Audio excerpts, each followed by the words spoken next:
Το Spray Maximizer είναι ένα εξάρτημα ακριβίας για τον κατευθυνόμενο ψεκασμό των νανοϊνών Topic. Σας προσφέρει τα παρακάτω. Απόλυτο έλεγχο. Με το Spray Maximizer έχετε απόλυτο έλεγχο της πυκνότητας. Στους κροτάφους και στο hairline μπορείτε να δώσετε απαλή εικόνα σβησίματος, ενώ στις περιοχές πιο πίσω μπορείτε να δώσετε μια μεγαλύτερη πυκνότητα και κάλυψη. Πιο σταθερό αποτέλεσμα. Με το Spray Maximizer, τα νανοϊνίδια Topic κατανέμονται ομοιόμορφα και ενώνονται ισχυρότερα με τα μαλλιά σας. Σημαντική οικονομία. Η ποσότητα νανοϊνιδίων Topic που απελευθερώνει το Spray Maximizer είναι απόλυτα ελεγχόμενη, με αποτέλεσμα κάθε συσκευασία Topic να διαρκεί για σχεδόν διπλάσιο χρόνο. Ταχύτητα. Με το Spray Maximizer η εφαρμογή του Topic γίνεται με σχεδόν διπλάσια ταχύτητα.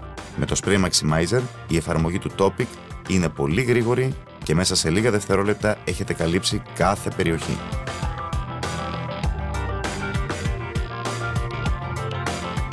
Αν θέλετε το 100% του αποτελέσματος του Topic, πρέπει να το χρησιμοποιείτε με το Spray Maximizer, το πατενταρισμένο εργαλείο εφαρμογής που μόνο το Topic σας προσφέρει. Θα έχετε πάντοτε 100% φυσικό αποτέλεσμα και μεγάλη οικονομία.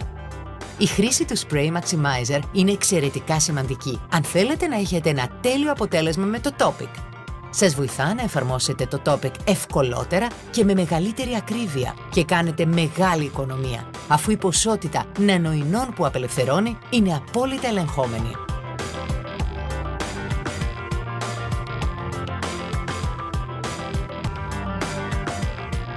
Με το Spray Maximizer μπορείτε να δώσετε ακριβώς την εικόνα που πρέπει, ειδικά στην εξαιρετικά απαιτητική περιοχή του hairline. Συγκεκριμένα, στην πρόστια περιοχή που ξεκινάνε τα μαλλιά στο μέτωπο, δηλαδή στο hairline, πιέστε απαλά το Spray Maximizer για εικόνα σταδιακού σβησίματος στα πρώτα 1 με 2 εκατοστά. Όταν χρησιμοποιείτε το Spray Maximizer, πρέπει να το κρατάτε σε απόσταση 5 έως 10 εκατοστών από τα μαλλιά σας. Μην πιέζετε δυνατά το Spray Maximizer. Θέλει πολλά, μικρά και απαλά πατήματα.